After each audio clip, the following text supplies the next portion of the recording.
আসসালামু আলাইকুম। সিরিজ নির্ধারণী ৩য় এবং শেষ টি-টোয়েন্টিতে আজকে চট্টগ্রামে দুপুর ২ টায় আয়ারল্যান্ডের বিপক্ষে মাঠে নামতে যাচ্ছে বাংলাদেশ। ১ম ২ টা টি-টোয়েন্টি কিন্তু সন্ধ্যা ৬ টায় উপস্থিত হয়েছিল। ফ্লাড লাইটের জটিলতার কারণে কিন্তু ৩য় টি-টোয়েন্টি দুপুর ২ টায় অনুষ্ঠিত হবে।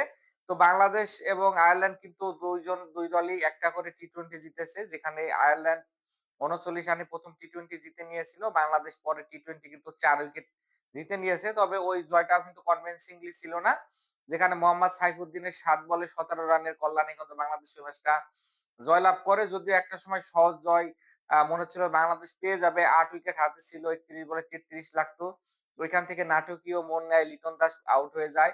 পরবর্তীতে তাহিদ আউট হয়ে যাওয়ার পরে কিন্তু মনে হচ্ছিল বাংলাদেশ হয়তোবা সিরিজটা হেরে যাচ্ছে।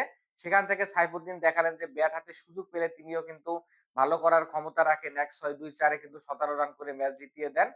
তো বাংলাদেশের জন্য এই সিরিজটা জয়ের কোনো বিকল্প নেই। কারণ এই সিরিজের পরে কিন্তু বিপিএল শুরু হবে। বিপিএল এর পরে কিন্তু বাংলাদেশ ডিরেক্ট খেলতে যাবে। এখানে হচ্ছে আ টি-টোয়েন্টি ওয়ার্ল্ড কাপ। এর আগে কিন্তু বাংলাদেশের আর ইন্টারন্যাশনাল টি-টোয়েন্টি নেই। এজন্য এই সিরিজ জয় বাংলাদেশের জন্য অত্যন্ত গুরুত্বপূর্ণ। এটা বুস্ট আপ হিসেবে কিন্তু কাজ করবে। যদিও বাংলাদেশ কিন্তু ভালো ফর্মে নেই টি-টোয়েন্টিতে এখানে এশিয়া কাপে ভালো পারফর্ম করেছে। আফগানিস্তানকে হোয়াইট ওয়াশ করেছি আমরা। কিন্তু রিসেন্টলি ওয়েস্ট ইন্ডিজের বিপক্ষে টি-টোয়েন্টি হোয়াইট ওয়াশ হয়েছি। এবং আয়ারল্যান্ড কিন্তু ২ টা ম্যাচে আমাদের খুব টাফ টাইম দিয়েছে। বিশেষ করে আমাদের বোলাররা বিগত দিনে ভালো করে আসলেও এই সিরিজে কিন্তু একবারে ভালো করতে পারতেছে না।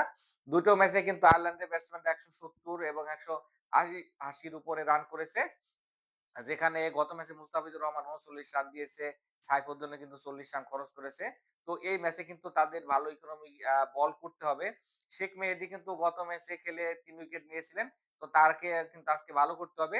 গুড নিউজ যে লিটন কুমার দাস ক্যাপ্টেন গত ম্যাচে কিন্তু ৫৭ রানের একটা অসাধারণ নক খেলে কিন্তু আমাদের জিতিয়ে দিয়েছিল। তো লিটন কুমার দাসের দিকেও আজকে চোখ থাকবে। পারভেজ ইমন কিন্তু ঐদিনকে ৫০ মিস করে ৪৩ রান করেছিল।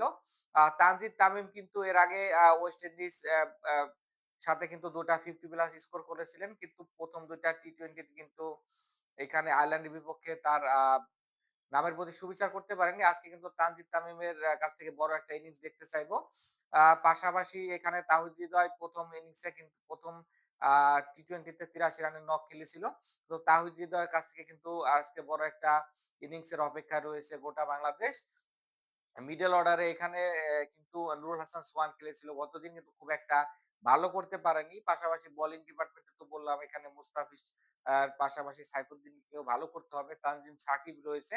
একই সাথে নাসুম আহমেদও কিন্তু যেভাবে বল করে থাকেন সচরাচর উইকেট টেকার বোলার আমাদের। কিন্তু এই সিরিজে তিনিও ভালো করতে পারেনি। বিপরীতে আয়ারল্যান্ডের সামনে কিন্তু সুযোগ রয়েছে বাংলাদেশকে টি-টোয়েন্টি সিরিজে হারিয়ে দেওয়ার। আয়ারল্যান্ড কিন্তু টি-টোয়েন্টি তে আমরা জানি ভালো দল। গত ম্যাচেও কিন্তু আমরা দেখেছি যে তাদের ওপেনিং এ ভালো একটা পার্টনারশিপ হয়েছে। পল স্টার্লিং ক্যাপ্টেন ভালো ফর্মে রয়েছেন। ৪ ওভার ৪ বলে কিন্তু ৫৭ রানে পৌঁছে গিয়েছিল এবং তারা কিন্তু প্রত্যেক দিনই ভালো শুরু করতেছে। তো আয়ারল্যান্ডকে হারিয়ে সিরিজ জেতাটা বাংলাদেশের জন্য খুব একটা সহজ হবে না।